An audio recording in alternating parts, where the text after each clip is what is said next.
আজকে আমরা advance electrotherapy second পার্টে আসবো। নমস্কার, আমি senior physiotherapist doctor Aditya Kumar Pal. আজকে আমরা অ্যাডভান্স ইলেকট্রোথেরাপি সেকেন্ড পার্টে আসবো।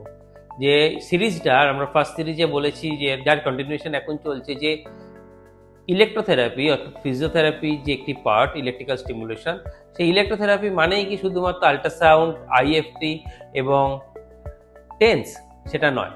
তার বাইরে গিয়ে আজকে গতকাল আমরা একটা করেছিলাম ভিডিওস আগের পর্বে, আজকে একটা করছি, তাতে আমরা অ্যাডভান্স ইলেকট্রোথেরাপির মধ্যে microwave diathermy, long wave diathermy, pulse electromagnetic field এবং এআই ড্রিভেন স্পাইনাল এবং নি জয়েন্টের ডিকম্প্রেশন, সেটা নিয়ে আমরা একটা স্লাইড প্রেজেন্টেশন করব। এবং প্রসঙ্গত বলা ভালো, এই যে পার্ট 2তে আমরা ভিডিওটি করছি, এখানে আমি রোবোটিক ডিকম্প্রেশন নিয়ে কথা বলেছি, যেটা জেনুইনলি কিন্তু ইলেকট্রোথেরাপির আন্ডারে আসছে না, কিন্তু আমি এই ভিডিওর মধ্যে একটুখানি এদের নিয়ে এই রোবোটিক ডিকম্প্রেশন নিয়ে একটা আউটলুক দেওয়ার চেষ্টা করেছি। ভবিষ্যতে আমি আরও বড়োভাবে রোবোটিক্স নিয়ে আলোচনা করব, সঙ্গে থাকুন। তো শুরু করছি আমরা। প্রথমে হচ্ছে মাইক্রোওয়েভ, সেকেন্ড হচ্ছে লং ওয়েভ, থার্ড হচ্ছে পিএমএফ এবং এআই ড্রিভেন স্পাইনাল ডিকম্প্রেশন এবং নি জয়েন্ট ডিকম্প্রেশন রোবোটিক্স। ফার্স্ট আমরা চলে যেতে যাই, সেটা হচ্ছে মাইক্রোওয়েভ ডায়াথার্মি। এমডাব্লিউডি কিন্তু খুব একটা পরিচিত নাম নয়, আমরা সবচেয়ে শর্ট ওয়েভ ডায়াথার্মি শুনি, এসডাব্লিউডি। এমডাব্লিউডি কিন্তু স্পোর্টস রিহ্যাবে খুব ভালো কাজ করে, লিগামেন্ট ইনজুরিতে, এবং এটা মাসকুলোস্কেলেটাল পেনেতেও খুব ভালো কাজ করে। সচরাচর এটা হচ্ছে ইলেকট্রোম্যাগনেটিক ওয়েভ, যেটা একটা নির্দিষ্ট মেগাহার্জে যায় শরীরে এবং ভ্যাসোডাইলেশন, রক্ত চলাচল বাড়ায় এবং মাসেলের স্প্যাজম অর্থাৎ স্পোর্টস ইনজুরি যে টাইটনেসগুলো হয় মাসেলে, সেটাকে কমায় এবং ন্যাচারাল প্রসেসে হিলিং কিন্তু দ্রুত প্রমোট করে। এরপরে হচ্ছে আমাদের long wave diathermy. Long wave diathermy কিন্তু বেশ উন্নত, এর অ্যাপ্লিকেশন অনেকটা শর্ট আল্ট্রাসাউন্ডের মতো। এখানে আল্ট্রাসাউন্ডের একটা হেড থাকে, কিন্তু তার সাথে হাতে আমাদের একটা পার্ট থাকে, এটা ধরে রাখতে হয়। এবং এটা যেটা সব থেকে বড় ইম্পর্টেন্ট, এটা কিন্তু কোলাজেন যে রিমডেলিং আছে ইনজুরির জায়গায়, সেখানে কিন্তু করে। এর কাজটা কি? আর্থারাইটিস ম্যানেজমেন্টে যদি আমরা দেখি যে আল্ট্রাসাউন্ড নাকি লং ওয়েভ কিন্তু ফার বেটার একটা মডালিটিস, ফার বেটার। এবং আরও একটা কি, যে এটা প্রি এক্সারসাইজ টিস্যু প্রিপারেশন। ধরুন কোনো একটা মানুষ নি জয়েন্টের এক্সারসাইজ করবে, শোল্ডার জয়েন্টের এক্সারসাইজ করবে, তার আগে আমরা যদি লং ওয়েভ ডায়াথার্মি দিই, সেক্ষেত্রে কিন্তু সেই মানুষটার এক্সারসাইজ পারফরমেন্স বেটার আসে। এবারে আমরা চলে আসছি পিএমএফ, পালস ইলেকট্রোম্যাগনেটিক ফিল্ড।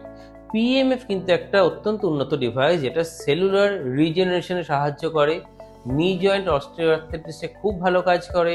তার সাথে এর কিন্তু কিছু আমাদের ওয়েলনেস জায়গাতেও কাজ করে, ওয়েলনেসের ক্ষেত্রে। তাই একটু বিশদে আমরা যদি জেনে নিই, এটা সেলুলার স্টিমুলেশন করে, প্রিসাইজলি টাইম ফ্রেমের মধ্যে কিন্তু সেলুলার রিপেয়ার প্রসেসটা করে। এবং ক্লিনিক্যাল ভ্যালিডেশন, এটা কিন্তু এফডি যে আন্তর্জাতিক মাপকাঠি, এটা কিন্তু ক্লিনিক্যাল এভিডেন্স প্রুফ আছে, এফডিএ থেকে আছে। এটা কিসের পারপাসে, কি কারণে এফডিএ কে লাইসেন্স দিয়েছে? সেটা হচ্ছে significant pain relief, inflammation reduction এবং ব্লাড সার্কুলেশনকে ইমপ্রুভ করার জন্য। থার্ড হচ্ছে বোন অ্যান্ড সফট টিস্যু, এটা কিন্তু সফট টিস্যু রিকভারি কিন্তু এই মডেলিটিসটা দারুণ কাজ করে। এবং পোস্ট সার্জিক্যাল রিহ্যাব, ধরুন কোনো একটা টিকেয়ার ফেলিয়ার, টিকেয়ার যে হাঁটুটা পাল্টানো হয়েছে কিন্তু সেরকমভাবে আউটকাম আসেনি, বা একটা ফেলিয়ার নি এসিএল রিকনস্ট্রাকশন করা হয়েছে, ভালো আউটকাম আসেনি, সেখানে কিন্তু পিএমএফ ডিভাইস খুব ভালো কাজ করে। এবং ফেল্ড লোয়ার ব্যাক সার্জারি, যে কোমরের সার্জারি হয়েছে, টাইটেনিয়াম ইমপ্ল্যান্টেশন আছে কিন্তু পেশেন্ট ভালো রিকভারি করে, সেখানে কিন্তু পিএমএফ খুব ভালো কাজ করে। এর বাইরে পিএমএফ কিন্তু স্ট্রেস রিডাকশন করে, স্লিপ এনহ্যান্স করে। ইনসোমেনিয়া পেশেন্টদের ক্ষেত্রে পিএমএফ কিন্তু ভালো কাজ করে, আমাদের ক্লিনিকে আমরা ভালো রেজাল্ট পেয়েছি। এবং অ্যাথলিট পারফরমেন্স, যে কোনো মানুষ যদি চায় যে তার এসিএল এ গ্রেড 1 ইনজুরি হয়েছে, সে বিনা সার্জারিতে এগোতে চায় বা বিনা সার্জারিতে একটা কোনো পারফরমেন্স করতে চায়, সেক্ষেত্রে কিন্তু পিএমএফ অন্য মডেলিটিসের থেকে নিজেকে কিন্তু অনেকটা এগিয়ে রাখে। এরপরে যে ডিভাইস, যেটা ছাড়া এখন অ্যাডভান্স ইলেকট্রোথেরাপি মডেলিটিস একদমই অসম্পূর্ণ, সেটা হচ্ছে AI artificial operated spinal robotic decompression. আপনারা আমাদের এই পেজে দেখেছেন আমরা বহু কেস যেখানে স্পাইনাল ক্যানাল ডায়ামিটার অনেক কমে গেছে, প্রায় প্রত্যেকেই হয়তো সেই মানুষটিকে সাজেস্ট করেছেন স্পাইনাল সার্জারি করতে হবে বা বহু বাধা নিষেধ, আমরা কিন্তু সেই কেসগুলিকে সাকসেসফুলি সারাতে পেরেছি এবং তার আমরা এমআরআই এভিডেন্স হিসেবে আমাদের কমেন্ট বক্সে দিয়েওছি। সেটা কিন্তু এই এআই ড্রিভেন রোবোটিক ডিকম্প্রেশন। এই রোবোটিক ডিকম্প্রেশন, এই যে রোবোস্পাইন, এটা আমাদের রোবোস্পাইনে আমাদের অন্য আছে, এটা কি করে? এটা স্পেশালি এটা সেন্সার বেসড, এই ডিভাইসগুলো সেন্সার বেসড ট্র্যাকশন আর ডিকম্প্রেশনের মধ্যে কিন্তু একটা মৌলিক তফাৎ আছে। এক্ষেত্রে কি করা যায়, আমরা স্পাইনকে রোটেশন করতে পারি, অ্যাক্সিয়াল রোটেশন করতে পারি, স্পাইনকে right side left side curve according to derangement আমরা এটাকে ঠিক করতে পারি, এবং তার সাথে সেন্সার বেসড প্রপার প্রিসাইজলি আমরা প্রোগ্রামিং দিই, এবং ডিভাইস কিন্তু সেই মানুষটির সার্ভাইকাল স্পাইন হোক বা লাম্বার স্পাইন হোক, এখানে যে ডিস্ক ডিঅ্যারেঞ্জমেন্ট বা ডিস্ক কোল্যাপস বা ডিস্ক বাল্জ সেগুলোকে কিন্তু কারেকশন করে দেয়। এবং এখানে সুবিধে কি, মাল্টি ডাইরেকশনাল অ্যাডজাস্টমেন্ট, চারদিকে অ্যাডজাস্ট করা সম্ভব। কমফোর্ট ইঞ্জিনিয়ারিং, পেশেন্টের যখন ট্র্যাকশন একটা হর্স পুল থাকে, এখানে কিন্তু সেটা থাকে না, একদমই বোঝা যায় না যে গ্রেডেড একটা ডিকম্প্রেশন চলছে। তাহলে ক্লিনিক্যাল ইম্প্যাক্টটা কি, দেখছেন একটা ডিস্ক বাল্জ হয়ে আছে এবং তারপরে ডিকম্প্রেশন দেওয়ার পরে কিন্তু বেশ খানিকটা কমে গেছে। এটা হাইলি এফেক্টিভ ক্রনিক ডিসিলেটেড ইনজুরি, ডিফিউজ ডিস্ক বাল্জ বা ডিস্ক ডেসিকেশনের ক্ষেত্রে। স্পাইনাল স্টেনোসিস, প্রসঙ্গত বলা হলো সেকেন্ডারি স্পাইনাল ক্যানাল স্টেনোসিসে কিন্তু খুব ভালো কাজ করে। আমরা প্রাইমারি স্পাইনাল ক্যানাল স্টেনোসিসে ইউজ করিনি কখনো এটা। আর degenerative disc disease, non invasive person, যদি কোনো মানুষ ভাবে যে আমি সার্জারি করবো, যদি তার কার্ডিনাল সাইন অর্থাৎ যদি তার ফুড ড্রপ না থাকে বা ব্লাডার বয়েল ইনভলভমেন্ট না হয় বা তার যদি ইনস্টেবিলিটি না থাকে, হাঁটা চলার সময় ইমব্যালেন্স না থাকে, তাহলে কিন্তু এই রোবোটিক ডিকম্প্রেশন ডিভাইসটা খুব ভালো কাজ করে এবং প্রুভেন রেজাল্ট। থাউজেন্ড অফ পেশেন্টসের ওপরে কিন্তু এটা কাজ হচ্ছে অল ওভার দ্য ওয়ার্ল্ড, এবং অধিকাংশ ক্ষেত্রে কিন্তু স্ট্রং পজিটিভ ফিডব্যাক পেশেন্টদের থেকে আমরা পেয়েছি। দেন হচ্ছে ক্লিনিক্যাল প্র্যাকটিসে এটা কীরকম কাজ করে। মূলত 20 থেকে 30 মিনিট করে পার সেশন চলে, 8 থেকে 10টা সেশনের মধ্যে অধিকাংশ ক্ষেত্রেই মানুষজন কিন্তু সমস্যা থেকে মুক্তি পায়। এবার চলে আসছি এআই ড্রিভেন নি রোবোটিক ডিকম্প্রেশনে, যে আর্টিফিশিয়াল ইন্টেলিজেন্সের মাধ্যমে নি জয়েন্ট রোবোটিক ডিকম্প্রেশন। এখন দেখবেন হাঁটু পাল্টানোর অনেকটা সংখ্যা বেড়ে গেছে, কিন্তু এর বাইরেও আমরা কিন্তু যে সমস্ত মানুষদের অল্প বয়সে হয়ে গেছে, যেরকম নি রিপ্লেসমেন্টের আদর্শ বয়স হচ্ছে 65 ইয়ার্স থেকে, তার আগে নি রিপ্লেসমেন্ট করা কিন্তু খুব একটা উচিত নয়, কিন্তু ডিপেন্ড করে সিভিয়ারিটির ওপরে, ডিপেন্ড করে সার্জনের অ্যাসেসমেন্টের ওপরে। তো মূলত নি জয়েন্টের দু রকম ডিফর্মিটি, একটা হচ্ছে ভ্যারাস, একটা হচ্ছে ভ্যালগাস।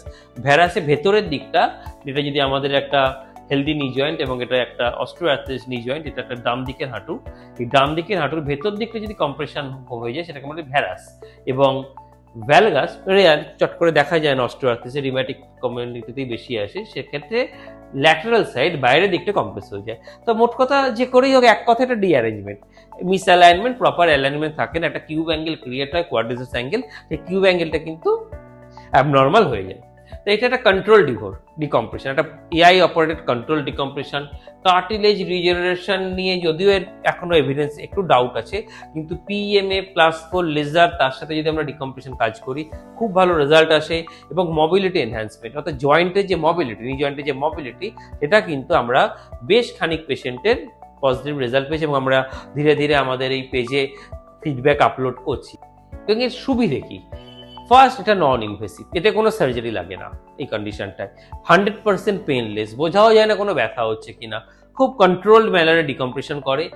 20 থেকে 30 মিনিট বা কখনো কখনো ডিপেন্ড করে ডিজিজের সিভিয়ারিটির ওপরে, কিন্তু অ্যাসেসমেন্ট খুব ভাইটাল। অ্যাসেসমেন্টের সাথে আমরা প্যানেলকে প্রোগ্রামিং করাই, এবং দেন আমরা প্রি ট্রিটমেন্ট অ্যাসেসমেন্ট করা হয়, অ্যাক্টিভ থেরাপি করা, শুধু ডিকম্প্রেশন দিলে হয় না, তার সাথে আরও কিছু করতে হয়।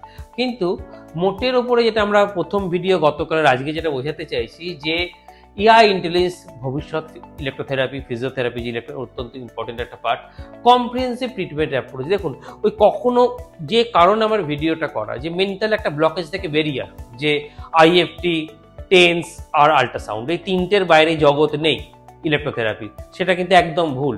আমি একটা শুধুমাত্র কয়েক মিনিটের ভিডিওতে দিলাম, এরপরে আপনারা দেখতে পাবেন একটা আই ওপেনিং করলাম, এগুলো নিয়ে বিস্তারে এক একটা টপিক নিয়েই কয়েক ঘন্টা আলোচনা করা যায়।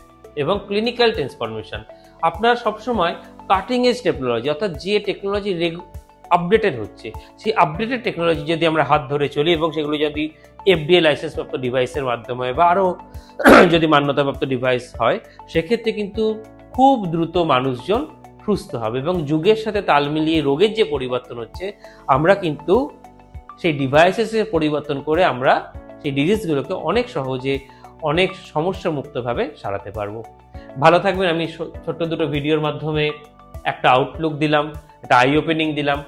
কোনো যদি প্রশ্ন থাকে, আরও যদি তথ্য জানাতে চান, আপনারা যদি শেয়ার করতে চান, শেয়ার করতে পারেন, কমেন্ট বক্সে লিখবেন, আমি খুশি হব খুব। ধন্যবাদ, ভালো থাকবেন।